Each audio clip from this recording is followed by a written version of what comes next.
Analisa market mingguan gold Nasdaq Oil tanggal 3 sampai 7 Juni 2024. Oke, welcome Juni ya Sobat Traders. Kita sudah masuk ke bulan yang baru. Semoga Sobat Trader memasuki bulan ini tetap semangat ya, optimis untuk meraih cuan.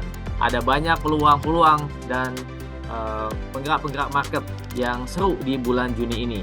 Oke, sebelum kita lanjut untuk bahas analisa minggu ini, kita lihat dulu ya untuk review apa yang terjadi pada minggu yang lalu. Oke, kita singkat saja. Oke, data yang menggerakkan minggu lalu ada prelim GDP AS dan core PCE. Data ini mix, yang satu cenderung naik, yang satu cenderung turun. Nah, untuk core PCE ini Sobat Trader, ini turun ya. Ini adalah data inflasi yang lebih jadi pilihan buat The Fed.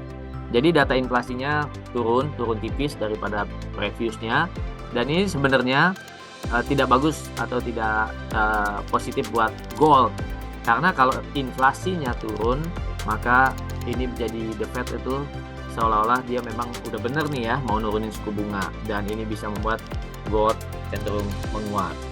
Oke, pada minggu yang lalu US Dollar Index ditutup turun tipis 9,3 pips. Nah, kita lihat bagaimana performa gold Nasdaq Oil pada minggu yang lalu.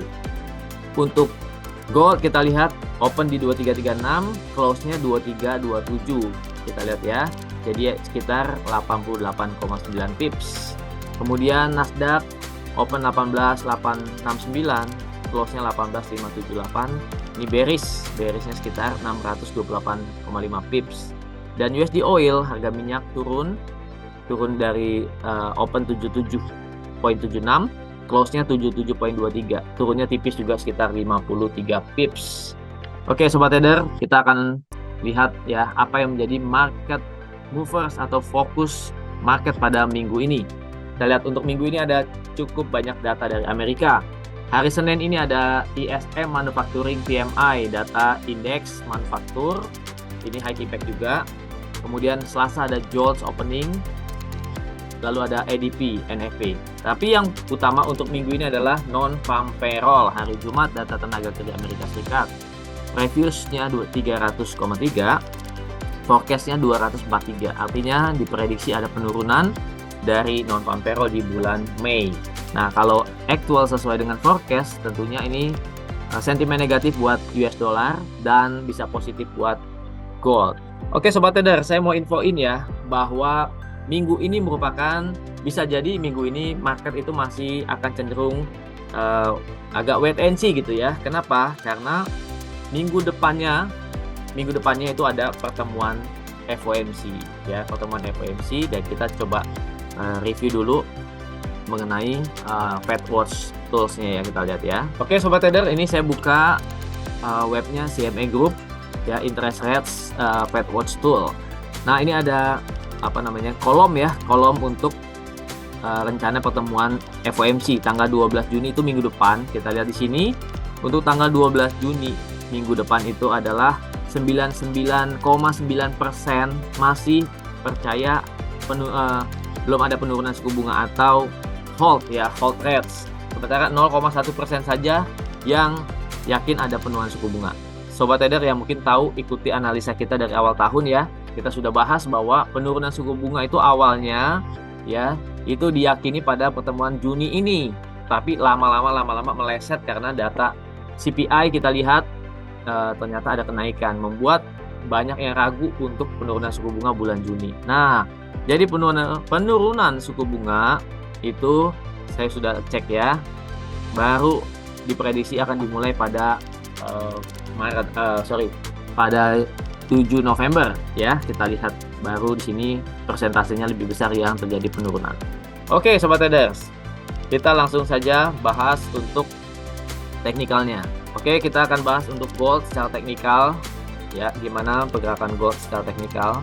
Sobat Trader, kita lihat untuk mingguan terjadi penurunan ya, masih penurunan, dan daily-nya kita lihat untuk hari Jumat kemarin masih juga jadi penurunan. Nah, kita lihat ya, pakai Fibonacci retracement dari swing low ke swing high terakhir, maka dalam 2 minggu ini sedang terjadi yang namanya retracement ya, atau korektif ya. Jadi ini sedang terjadi koreksi dari harga naik di sebelumnya. Dan koreksinya sudah di bawah 61,8, artinya sudah masuk ke zona diskon. Sekarang bisa jadi harga turunnya itu mendekati 78,6, 2314. Oke, sobat trader. Nah, di sini saya bisa berikan untuk setup ya, untuk analisa saya, yaitu bahwa kalau kita mau cari posisi buy, maka kita menunggu harga di 78,6, 2314, tapi dikonfirmasi kalau ada rejection ya. Ingat ya, kalau ada rejection. Tapi kalau terjadi breakout ya, tembus di bawah 78,6 ini, maka kita bisa open sell sampai ke 2300. Itu masih ada 140 pips ya. Dan kalau untuk sell, maka kita menunggu harga naik dulu ya. Menunggu harga naik itu gimana? Kita bisa pakai Fibonacci retracement untuk yang pendek dari wave pada hari Jumat yang lalu di sini. Nah, sini ya. Oke, kita lihat, tunggu aja harga naik ke 50 atau 61,8, yaitu di sini ke 2340 ya, 2340 atau 2344 atau 2343. Jadi kita tunggu harga naik ya sobat trader ke sini untuk sellnya. Jadi kita masih sabar nunggu harga ke zona sell ya, 2340, 2344. Oke, tapi kalau buy kita tunggu harga di 2314, menunggu ada rejection. Jadi ada buy dan sell. Peluangnya sama-sama besar. Kalau kita sell dari 2340, target kita ke 2314 itu ada sekitar, berarti sekitar 260 pips. Kalau ke 2300 itu sekitar 400 pip sobat trader. Jadi targetnya ratusan pip, dan ini bisa untuk setup harian ya. Jadi masih ada banyak peluang untuk gold, bisa buy dan sell. Oke, kemudian kita ke Nasdaq. Kita lihat Nasdaq masih bullish trend karena sudah terjadi break of karakter di sini. Nah, bullish trend sudah juga swing high, maka kita bisa tarik Fibonacci ya dari sini ke sini. Kenapa nggak dari sini Fibonacci-nya? Karena kalau dari sini ke sini sempat terjadi retracement ya. Jadi dari sini ke swing high, kita lihat belum menyentuh 50,0 Fibonacci retracement, artinya masih bisa koreksi juga.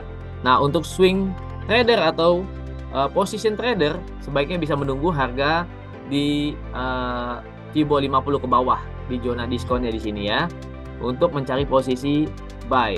Jadi kita bisa sabar untuk menunggu posisi buy di zona diskon. Karena apa? Kalau sobat ada buy di 18.200 katakanlah, itu targetnya ke high sebelumnya 19, maka ini hampir 800 pip ya. 800 pip untuk trading 0,1 dikali 2 ya, 2 dolar itu $1.600, luar biasa. SL-nya cukup di 61,8 ya, dari 18.200 ke 18.00, 200 pip kali 2, 400 pip ya. Sementara potensi profitnya $1.600 gitu ya, 800 pip atau $1.600 kalau trade 0,1, berarti risk reward 1:4. Nih luar biasa sekali ya kalau mau menunggu harga di zona diskon. Kemudian untuk oil sobat trader, oil ini masih konsolidasi dari 80 ke 76. Jadi bisa menunggu untuk buy di harga 76. Kalau ada rejection seperti ini kita bisa open buy. Tapi kalau break 7600 maka kita bisa open sell ya, ketika harga koreksi ke atas dulu baru sell.